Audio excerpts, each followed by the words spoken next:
बिस्मिल्लाहिर्रहमानिर्रहीम अस्सलाम वालेकुम। मेरा नाम है नवीद शेख और आप देख रहे हैं यूट्यूब चैनल। पहले ये खबर थी कि जो ज़ाहिर है उसने नूर के साथ ज़्यादती की है।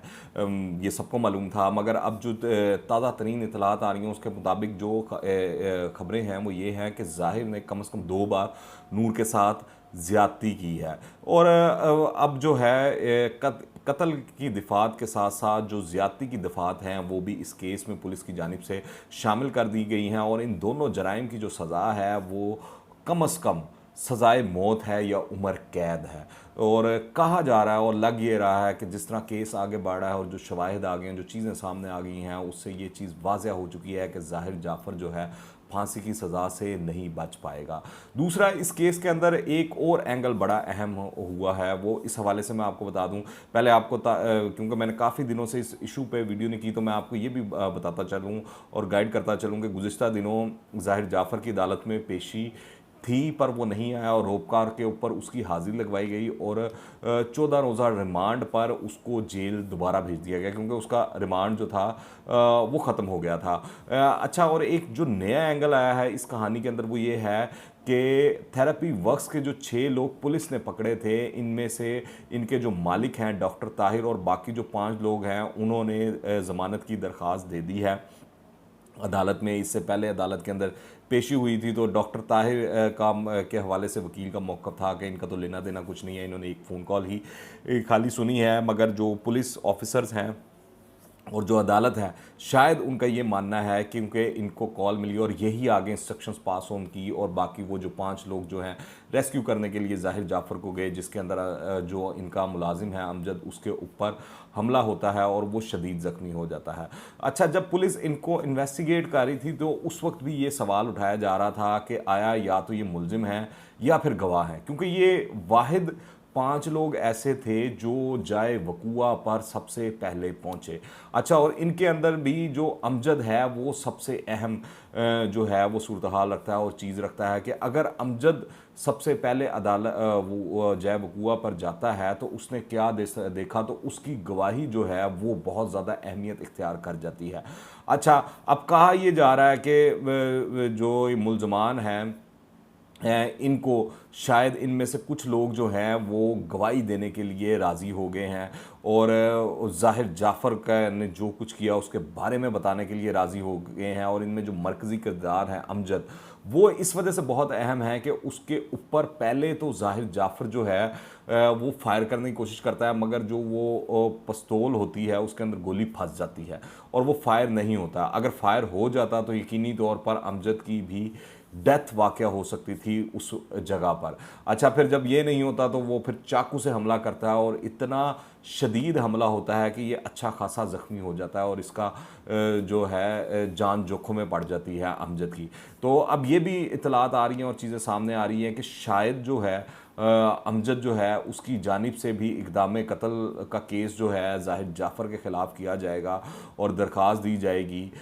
तो देखते हैं आने वाले दिनों में ये मामला किस तरह चलते हैं और क्या होता है। वैसे मुबशर लुकमान साहब इस हवाले से अपना बड़ा तफसीली वीलॉग कर चुके हैं और उसमें वो बता चुके हैं कि तमाम ये जो कहानी थी मिली भगत वाला मामला था कि जब ये अमजद पर हमला होता है तो उसको एक प्राइवेट हॉस्पिटल लेकर जाया जाता है जो कि रिजेक्ट करता है उसको एक्सेप्ट करने से। फिर उसको पिम्स ले जाया जाता है जहाँ पर पहले से सेटिंग की होती है। अब पता नहीं ज़ाहिर के वालिदैन ने या जो ये डॉक्टर हजरात हैं जो लीड कर रहे हैं ये थेरेपी वर्क्स को,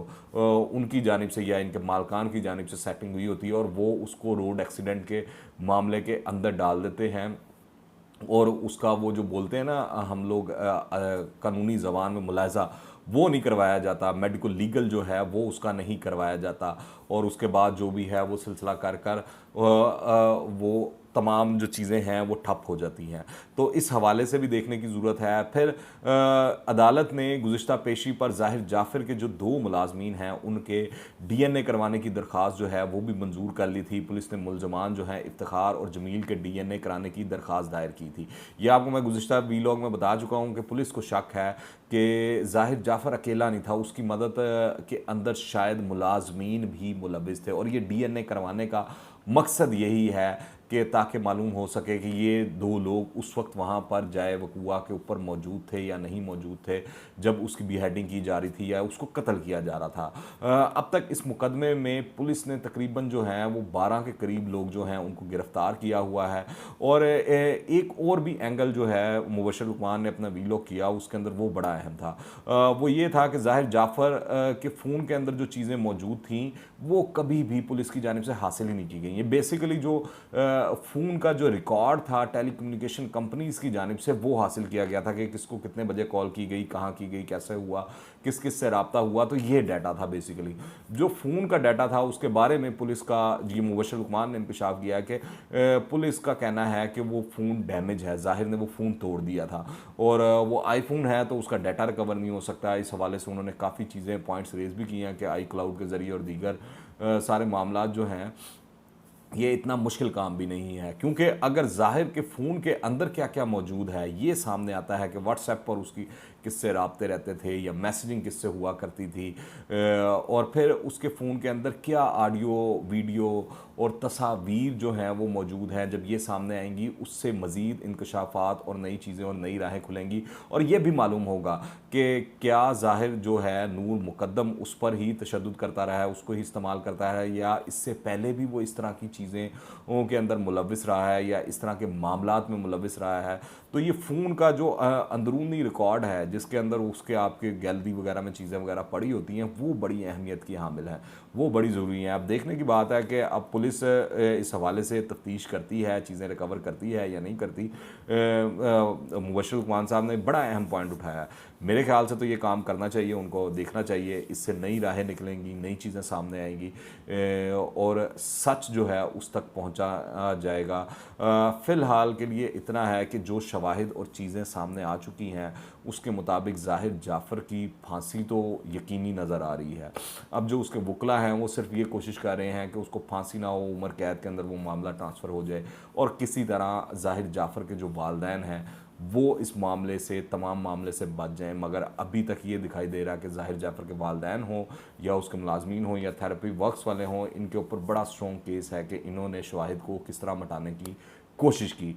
इस हवाले से जो भी मज़ीद अपडेट्स होंगी मैं आपको आगाह करता रहूँगा। आप क्या राय रखते हैं नीचे कमेंट्स में लाजमी बताइएगा, और अगर आपने अभी तक इस चैनल को सब्सक्राइब नहीं किया तो इस चैनल को सब्सक्राइब कर लें ताकि इस हवाले से जो भी लेटेस्ट अपडेट्स हों आप तक बर वक्त मिलती रहें। दुआ में याद रखिएगा। अंटिल द नेक्स्ट टाइम, अल्लाह हाफ़िज़।